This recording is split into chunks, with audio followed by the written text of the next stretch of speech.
DNA replication as a semi conservative method বা প্রসেসের মাধ্যমে সংগঠিত হয়, তা একটি এক্সপেরিমেন্ট বা পরীক্ষার সাহায্যে বুঝে নেব। সেই পরীক্ষাটা কি না, এক্সপেরিমেন্ট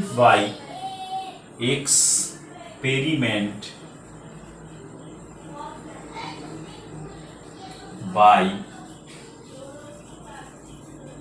ম্যাথিউ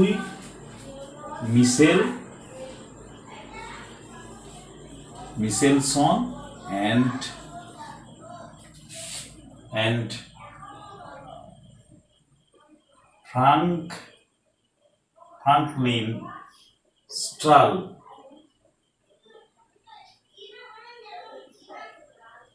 1958 খ্রিস্টাব্দে ই কোলি নামক ব্যাকটেরিয়ার উপর এই এক্সপেরিমেন্টটা তিনি করেছিলেন। তাহলে আমরা আজকে মিশেলসন ও স্টালের পরীক্ষাই আসলে পড়ব, যার দ্বারা প্রমাণিত হয় যে ডিএনএ কোন পদ্ধতিতে আরেকটা ডিএনএ তৈরি করতে পারে, অর্থাৎ ডিএনএ রেপ্লিকেশন করতে পারে। সেই পদ্ধতিটার নাম কি? Semi conservative. তো এই এক্সপেরিমেন্ট বা পরীক্ষাটি করার জন্য যে যে জিনিস বা রিকোয়ারমেন্ট, একটা এক্সপেরিমেন্ট মানে কি, প্রয়োজনীয় উপকরণ লাগে, যে রিকোয়ারমেন্টগুলো লাগে, তার মধ্যে 1 নম্বর রিকোয়ারমেন্ট কি না, এস্চেরিচিয়া কোলি লাগবে। এস্চেরিচিয়া কাকে লাগবে? কোলি, এই ব্যাকটেরিয়াটাকে লাগবে। তেজস্ক্রিয় অতেজস্ক্রিয়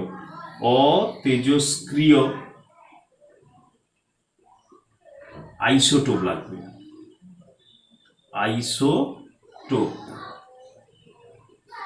সেই অতেজস্ক্রিয় আইসোটোপের নাম কি? N15 এবং একটি স্বাভাবিক আইসোটোপও লাগবে, স্বাভাবিক লাগবে, সেটা N40। এবং আরেকটা কি লাগবে না, কালচার মিডিয়াম।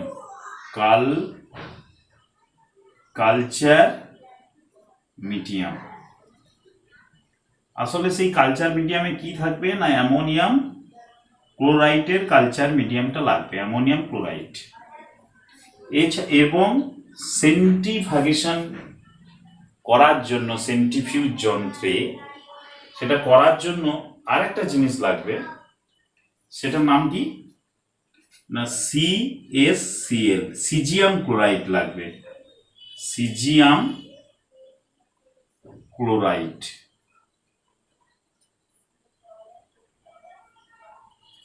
এবং 5 নম্বরে আরেকটা জিনিস লাগবে, সেটা হচ্ছে কি না, ডেনসিটি গ্রেডিয়েন্ট।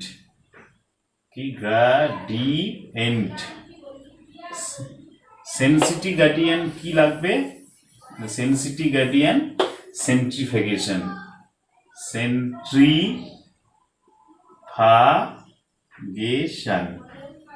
এইগুলো লাগবে। তাহলে এইগুলো হচ্ছে আমাদের রিকোয়ারমেন্ট। এই রিকোয়ারমেন্টের রেসপেক্টে আমরা প্রসিডিওরটা করব। Experiment procedure. তো এক্সপেরিমেন্ট প্রসিডিওর মানে এই পরীক্ষাটা আমরা কিভাবে সেট আপ করবো। হ্যাঁ, এগুলো কিন্তু আমাদের এই 5টা জিনিস নিয়ে আমরা পরীক্ষাটা সেট আপ করবো। পরীক্ষার একটা অবজারভেশন পাবো, কি দেখতে পাচ্ছি পাবো, এবং লাস্টে একটা আমরা ইনফারেন্স বা কনফারেন্স মানে সিদ্ধান্তে আমরা উপনীত হব। তো চলো আমরা আরো এগিয়ে যাই বিষয়টা।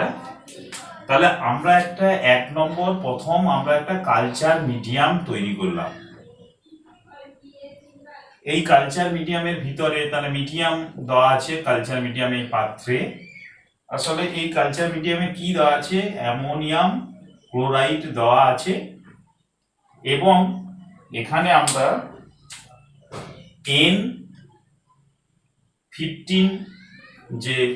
N15 যে ভারী মানে অতেজস্ক্রিয় আইসোটোপ আমরা নিয়েছি, এখানে মিশিয়ে দিয়েছি। অর্থাৎ এর উপরে আমরা এখানে N15 কল্পনা করতে পারি। আর এখানে আরেকটা জিনিস আমরা এখানে ছেড়েছি, সেটা কি অ্যাসিরিচিয়া কোলিকে। অ্যাসিরিচিয়া কোলি একটি কমন ব্যাকটেরিয়া, এক্সপেরিমেন্টাল ব্যাকটেরিয়া হিসাবে পরিচিত, এখানে আমরা দিয়েছি। তাহলে এটা সেট করেছি। তো সেট করার পর আমরা সেকেন্ড সেট আপ করবো আরেকটা। সেটা কি না, একই রকম ভাবে এখানে আমরা মিডিয়াম তৈরি করেছি, এই মিডিয়াম তৈরি করেছি। তাহলে একই রকম অ্যামোনিয়াম ক্লোরাইড এখানে কিন্তু কিটাকে গোল করাবো, ভালো করে লক্ষ্য করো, N14 দেব। কি দেব? N14। তাহলে এখানে N14 চলে আসবে। N কত? এখানে N14 লিখবো। আর এখানে ই কোলাই দেওয়া হলো, ই কোলাই ছাড়া হলো। তাহলে এটা একটা সেটআপ। আমরা এর পরের অংশে 3 নম্বর অংশে একই রকম আর একটি সেটআপ করব। সেই কালচার মিডিয়াম, সেই অ্যামোনিয়াম ক্লোরাইড, N কাকে দেব? N14, সেই আমরা ই কোলাইকে এখানে ছেড়ে দেব। তাহলে এইভাবে আমরা সেট করলাম। সেট করার পর আমরা আস্তে আস্তে কি দেখতে পাচ্ছি, অবজারভেশন করলে আমরা কি জিনিসটা দেখতে পাচ্ছি সেটা আমরা খেয়াল করি। সেটা কি? এবং সব শেষে আমরা কিন্তু একটি সেন্ট্রিফিউগেশন যন্ত্রে, কি যন্ত্রে? সেন্ট্রিফিউগেশন যন্ত্রে আমি এদেরকে প্রবেশ করাবো। তো সেন্ট্রিফিউগেশন যন্ত্র বলতে কি, এই ধরো একটা টেস্ট টিউবের মতো, এটা আবার একটা টেস্ট টিউবের মতো, আবার এখানেও আমরা একটা টেস্ট টিউবের মতো আসলে অংশ পাচ্ছি। এটাকে বলা হয় সেন্ট্রিফিউগেশন টিউব। এর প্রত্যেকের ভিতরে আমরা কি ঢুকে দিয়েছি? CaCl, caesium chloride. তো তার ফলে কোনো অংশকে এর ভিতরে প্রবেশ করার পর ঘূর্ণন করা হয়। কি করা হয়? ঘূর্ণন, রোটেট। তো সেটাকে আমরা কি বলি না, সেন্ট্রিফিউজ করেছি। তো সেন্ট্রিফিউজটা এখানে কাকে করিয়েছি? যাদেরকে আমরা এখানে মেশাবো। যদি সেটা ভারী ধাতু হয় তাহলে নিচে অধঃক্ষেপণ পড়বে, নিচে পড়বে। যদি সেটা তুলনামূলকভাবে মানে কম ভারী, হালকা হয় তাহলে ডেনসিটি অনুযায়ী, তার ডেনসিটির গার্ডিয়ান অনুযায়ী সেই সেন্ট্রিফিউজ যন্ত্রে কিন্তু এইভাবে মানে অংশ করবে। তাহলে আমরা যদি সেটা 5000 rpm গতিতে এই মানে ঘূর্ণনটাকে সেন্ট্রিফিউজ করি, তাহলে কি হারে তারা ভারী অংশগুলো নিচে, তার উপর তার থেকে ভারী, এইভাবে কিন্তু সেন্ট্রিফিউগেশন তারা দেখাবে। ক্লিয়ার এই ব্যাপারটা? এবার আমরা এখানে অবজার্ভের ব্যাপারটায় চলে যাই। তাহলে এখানে ই কোলাই একটি ব্যাকটেরিয়া, তার ব্যাকটেরিয়ার ভিতরে কি তার জিনোম অংশ আছে। সে এই মিডিয়াম থেকে কি নেবে? খাদ্য খাবে। খাদ্যটা খেতে গেলে তাকে এর ভিতরে আছে তার দুটো স্ট্যান্ড, ই কোলাইয়ের এই দুটো স্ট্যান্ড বা এই ডিএনএ অংশের যে দুটো স্ট্যান্ড, এই দুটো স্ট্যান্ড তখন যে তৈরি হবে, অসংখ্য ই কোলাই এখানে তৈরি হবে। হ্যাঁ, অসংখ্য ই কোলাই। প্রত্যেকটা ই কোলাইয়ের ভিতরে তার যে ডিএনএ অংশটি আছে, তারা কিন্তু N15 লেভেল দ্বারা, অর্থাৎ এই আইসোটোপ দ্বারা কিন্তু লেভেলিং হয়ে যাবে, তার স্ট্যান্ডটা লেভেলিং হবে। বুঝতে পেরেছো? এবার এটা খেয়াল করতে হবে, এই স্ট্যান্ড এইভাবে কিন্তু তৈরি হবে। তাহলে এইভাবে আমরা ব্যাপারটা বুঝবো। এটা যদি 5 প্রাইম 3 প্রাইম হয়, এটা 3 প্রাইম 5 প্রাইম ডাইরেকশনে হবে। আমরা দেখো একটাকে টেমপ্লেট বলবো। টেমপ্লেট মানে এই অংশের আরেকটা স্ট্যান্ড তার হুবহু কপি, কিন্তু সেটা এখানে যদি এ থাকে এটা কি হয় টি, এখানে যদি সি থাকে এখানে থাকে জি থাকে এখানে সি, এইভাবে হবে কিন্তু একে অপরের উল্টো কপি, এন্টি প্যারালাল স্ট্রাকচার। এবার তাহলে এই অংশে প্রচন্ড কি N15 এই অংশগুলো পরিমাণ কি হবে, মানে পুরো ডিএনএ অংশ যতগুলো ডিএনএ ইকোলাই, মানে প্রত্যেকটা ইকোলাইয়ের ভিতরে তার ক্রোমোজোমের ভিতরে ডিএনএ আছে, ডিএনএ গুলো সব লেবেলিং হবে কি দিয়ে, N15 আইসোটোপ দ্বারা। এবার এই অংশগুলোকে আমরা এই সেন্ট্রিফিউগেশন যন্ত্রে সেন্ট্রিফিউজ যন্ত্রে সেন্ট্রিফিউগেশন করব। তাহলে এখানে কিন্তু এখানে একটা ব্যান্ড বা একটা গাঢ় কালো দাগের মতো হয়ে তারা জমা হবে, বুঝতে পেরেছো? এই জমা হওয়া অংশটাকে আমরা তখন বলবো N15/N15, অর্থাৎ ডিএনএর এই দুই ধারে N15 মানে লেবেল যুক্ত আইসোটোপ দিয়ে হয়েছে, এবং এই ব্যান্ডের নাম N15/N15 ব্যান্ড বলবো। ওকে, এবং এটা একটা স্পট তৈরি করবে, সুন্দর একটা স্পট তৈরি করবে, বুঝতে পেরেছো? এবার আমরা চলে আসি, এর একটা ইকোলাইকে তুলে এখানে, এই ইকোলাইটা আর এ ইকোলাই নয়, লেবেল যুক্ত ইকোলাই, যার প্রত্যেকটার ভিতরে এর ভিতরে যে ডিএনএ, তাহলে এর ভিতরে যে ডিএনএটা আছে সেই ডিএনএটা কি N15 আর N15, এটা আমরা যদি এরকম 5 প্রাইম 3 প্রাইম বলি, তাহলে এইটা আছে, তাহলে এই প্রত্যেকটা ইকোলাইয়ের ভিতরে এরা আছে। এবার এরা খাদ্য হিসাবে কাকে গ্রহণ করবে, N15 কে। তো N15 গ্রহণ করার জন্য দেখো হাইড্রোজেন বন্ধনী দ্বারা এই দুটো স্ট্র্যান্ড তাহলে কি ভেঙে যাবে, এখানে ভেঙে যাবে, হাইড্রোজেন বন্ধনীগুলো ভেঙে গেলে তাহলে আমরা কি বলবো যে এরা পৃথক হলো। তাহলে এটা একটা ধরো 5 প্রাইম 3 প্রাইম, তাহলে এটা কি 5 প্রাইম 3 প্রাইম হয়েছে, আর এর উল্টো স্ট্যান্ডটা আমরা দূরে লিখলাম, এটা কি 5 প্রাইম 3 প্রাইম ডাইরেকশনে হয়েছে। এর তাহলে এটা হাফ, এরা একটা নিউক্লিওটাইডের হাফ, এরা নিউক্লিওটাইড সরে গেছে, বুঝতে পেরেছো, সরে গেছে। তাহলে এরা এখানে যে অসংখ্য ইকোলাই তৈরি হবে, প্রত্যেকের ইকোলাইয়ের ভিতরে খাদ্য হিসাবে তারা কিন্তু তাহলে কাকে পাবে, N14 কে। তাহলে এই স্ট্যান্ডটি কি N14 হবে, এই স্ট্যান্ডটাও কি হবে N14, এইরকম হবে। ওকে, এইরকম হচ্ছে। আর আগের যেহেতু এটা কি মাতৃ স্ট্যান্ড, তাহলে এটা কি N15, আর এই স্ট্যান্ডটা অলরেডি N15, আর যারা তৈরি হবে তারা কি এটার উল্টো হবে, এটার উল্টো হবে। তাহলে এখান থেকে আমরা দুটো ডিএনএ, মানে প্রত্যেকটা ইকোলাইয়ের ভিতরে আমরা আর N15 পাবো না, কারণ এখান থেকে তারা কালচার মিডিয়াম থেকে তারা খাদ্য নিয়ে বড় হওয়ার জন্য এই অসংখ্য ইকোলাইয়ের ভিতরের যে জীর্ণ অংশ তার ভিতরে কিন্তু আর এই গঠন পাবো না, তখন আমরা এইভাবে পাচ্ছি। তাহলে এইগুলোকে আমরা আবার এই সেন্ট্রিফিউজ যন্ত্রে সেন্ট্রিফিকেশনটা করব। তো করলে দেখা যায় যে এই অংশটি অদৃশ্য হয়ে গেছে। অদৃশ্য কেন হবে, কারণ এটা তো ধরো আমরা এখানে এই অংশটাকে 20 মিনিট ধরে দেখলাম,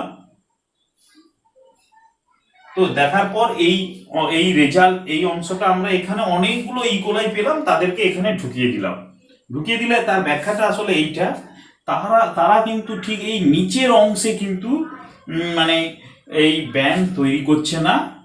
তাহলে ব্যান্ড তৈরি করছে না, কিন্তু ব্যান্ডটা তৈরি করছে তার ঠিক উপরে, এখানে থেকে একটু উপরে। তাহলে একটু উপরে এইভাবে করি, তাহলে একটু উপরে হচ্ছে। তো এই উপরে করছে। তো এদেরকে তাহলে এদের ডেনসিটি একটাতে দেখো 15 আছে, একটাতে 14। আগেরটায় কি ছিল, দুটোতেই 50-50, তার জন্য ডেনসিটি বেশি। এই জন্য সে নিচে গাঢ় ব্যান্ডটা তার নিচে হয়েছে, সেন্ট্রিফিউজ যন্ত্রের কোথায় হয়েছে, নিচে হয়েছে, কিন্তু এরা তুলনামূলকভাবে তার থেকে হালকা। এই জন্য তাহলে এই ব্যান্ডটার নাম কি দেব, N15/N14 ব্যান্ড। তো এদেরকে আমরা হাইব্রিড ডিএনএ বলতে পারি। এটা হাইব্রিড, কারণ একটাতে 40 আছে, একটাতে 50 আছে। তো হাইব্রিড ডিএনএর এই যে ধারণাটা এখান থেকে কিন্তু চলে এসেছে।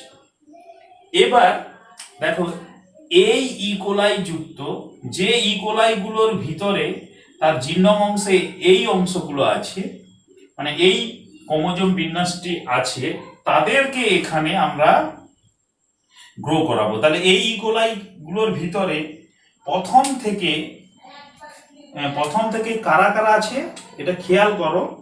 প্রথম থেকে কারা কারা আছে না, এখানে আছে N15 আর এখানে আছে N15 আর কি না, এরা হচ্ছে N14। তাহলে এইভাবে আছে না, এটা দেখো এর হাফ, এর এইভাবে আসলে আছে, আর এটা হচ্ছে কালোর হাফ আর কি, তার দেহটা কালোর হাফ, মাঝে হাইড্রোজেন বন্ধনীটি আছে। তাহলে এখানে কি এরা আছে, কিন্তু এরা এই ইকোলাই যখন এই ইকোলাই যখন এখানে দেওয়া হলো, তাহলে এরা বৃদ্ধি পাবে, বৃদ্ধি পেলে খাদ্য হিসাবে কাকে নেবে, N14 কে।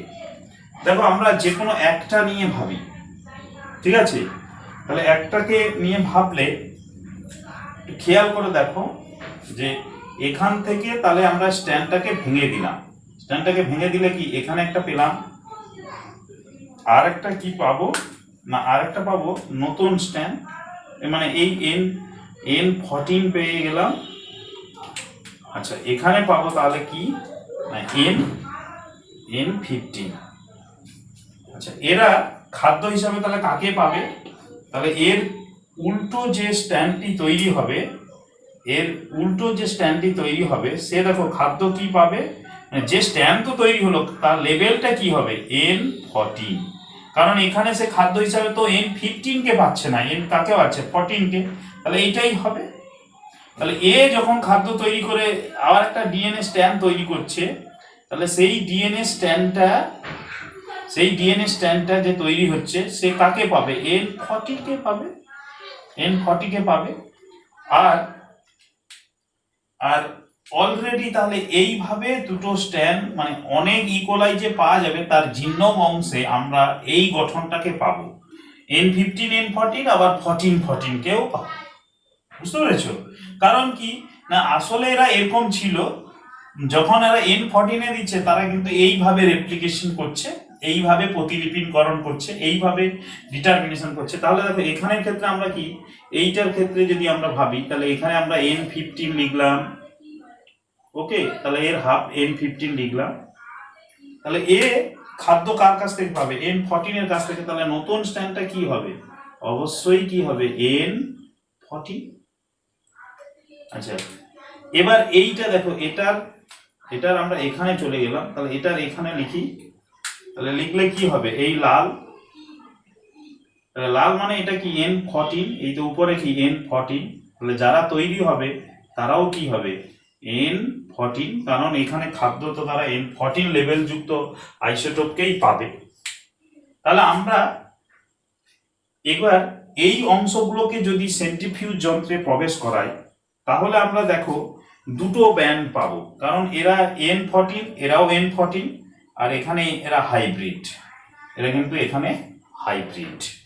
তাহলে এখানে আমরা ব্যান্ড পাবো কি না, সবচেয়ে উপরের দিকে একটা ব্যান্ড পাবো, এটা হালকা তো, তাহলে এই ব্যান্ডটার নাম কি না, N14/N14। আর একটা আমরা ব্যান্ড পাবো, সেটা এই ব্যান্ডটাই পাবো কি না, এই ব্যান্ডটা নাম কি না, এই ব্যান্ডটা পাবো N15/N14। এটাকে আমরা হাইব্রিড বলছি। তাহলে দেখো এখানে কেন আমরা এই দুটো ব্যান্ড সেন্ট্রিফিউগেশন যন্ত্রে পেলাম, তার কারণ একটা স্ট্যান্ড তার মানে মাতৃ স্ট্যান্ড, আর একটা নতুন নিউ স্ট্যান্ড, আর একটা মাতৃ নিউ স্ট্যান্ড, আর নিউ হয়েছে বলে আমরা দুটো ব্যান্ড পেলাম।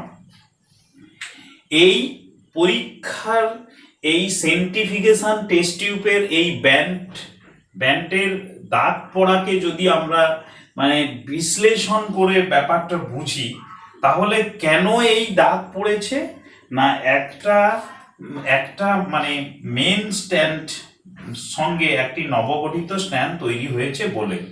তো এইভাবে দেখো এটা একটা মূল 15 এখানে 15 সঙ্গে নতুন স্ট্যান্ড, এবং এটা তার ফার্স্ট জেনারেশন। এটা যদি আমরা সেকেন্ড জেনারেশন মানে এটা 20 মিনিট, এটা 40 মিনিট ধরে আমরা এটাকে মিনিট ধরে ঘটিয়ে তাহলে আমরা সেকেন্ড জেনারেশন করে এই টেস্ট টিউব বা সেন্ট্রিফিউগেশন যন্ত্রের রেজাল্ট প্রমাণ করে যে একটি নতুন স্ট্যান্ডের সঙ্গে অবশ্যই একটি পুরাতন স্ট্যান্ডের সঙ্গে একটি নতুন স্ট্যান্ড তৈরি হয়েছিল। অর্থাৎ ডিএনএ রেপ্লিকেশন কনজারভেটিভ নয়, ডিসরাপটিভ নয়,